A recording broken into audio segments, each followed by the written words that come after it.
Well, my name's Dave Rothwell and we're here today at Palm Beach Marina.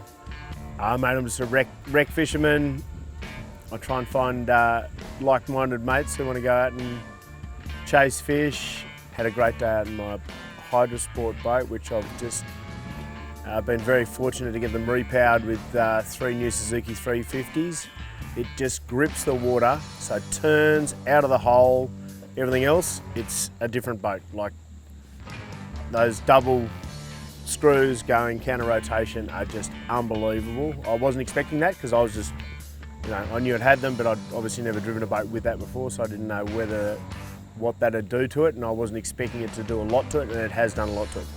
Been the best decision I've ever made. The fuel economy is a standout. The fuel economy is 25% better with these naturally aspirated engines. In terms of speed, overall top speed, they're 20% quicker, and at 4,000 revs, they're 12% quicker. So basically a wide open throttle where I like to drive it, I'm going about 25% further. We got the new Simrad ones that are compatible with the Suzuki. Something I was a bit scared about because I'd had Romarines forever and I knew how to use them and they were comfortable. Again, I put a bit of leap of faith in Johnson Brothers Marine, who steered me in the direction of the Simrads. So the models are the NSS Evo3 12-inch, and they've also got a Simrad Halo 3 radar. Very handy. Obviously at night they're really handy, but I prefer to use them for pinching other blokes, fishing waypoints off them when they're out a couple of miles off, and you can mark them on the screen and go over there later on and have a little look and see what they've been doing.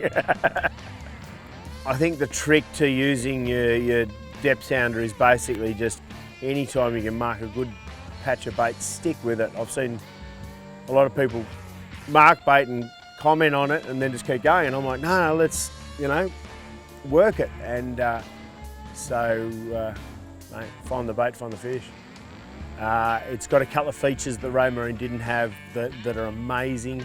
I can go back over my track and mark either temperature breaks in the water, which is handy because I can go back and then fish that for pelagics, or obviously with any ground bottom breeding you can go backwards as far as you like, right back to the beginning of your trip, and mark interesting ground back there, and it'll come up on your screen. You can go and check it out again. We experimented with the zigzagging function today, which I've never experimented with before, but I really like the concept of it. It moves the boat and hence the wake and the lures that are in it constantly, and because of the waves, it's in a bit of a random pattern.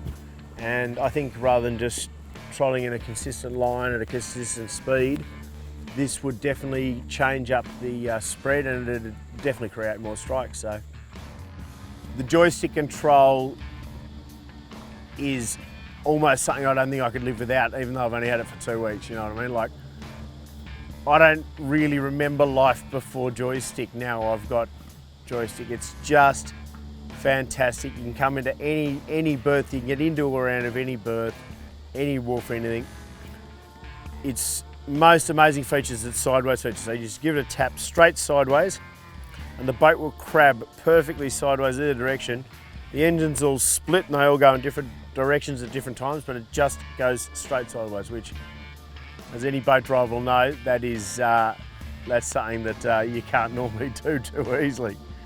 It's got a directional function, so it'll hold the boat facing the same direction but let it drift naturally. Now that's a really handy function when you're fishing like we were today, chucking lures off the back of a boat. You want the nose into the wind, and you want it to be drifting down the wind like that, and so everyone can throw lures off each side. That's fabulous. As well as that, it's got a hold function as well, so it'll hold the nose and the boat in the same position. So today, when we're drifting down on the FAD, we got to within sort of 50 metres of the FAD, press that button and we could hold 50 metres off and just bomb lures straight on, literally on top of them. It's an American hull. It's 35 foot long, 3.32 in the beam, and it weighs 9.5 tonnes. Dead rise 23 degrees. The boat's got a 1,370 litre fuel tank, which I discovered the other day when I accidentally ran out 20 nautical offshore, but I hadn't calibrated the new engines properly, so I think it was my fault. The hull runs beautifully in most directions, but particularly down sea. Today we're coming home, we had 2 metres swell, we had easy 15 knots over the top, and we're still doing 37 knots comfortably, like dead flat comfortably. So I really like the configuration of the boat. It's an enclosed centre console with a bit of seating area in front of it. Cabin has got a nice V-berth, nice little head in it with toilet and shower. Johnson Brothers Marine have organised to install some beautiful solar panels and a really solid battery pack with an inverter.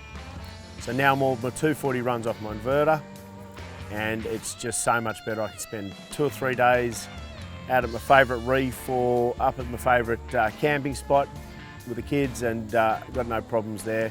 Solar panels top it up just beautifully. So we had a great fun day fishing today. Most days fishing are pretty good fun. We didn't smash it quite as hard as we'd hoped to, but we still had a lot of good fish, a lot of little may and stripy tuna, and still turned a reel. Had a good day.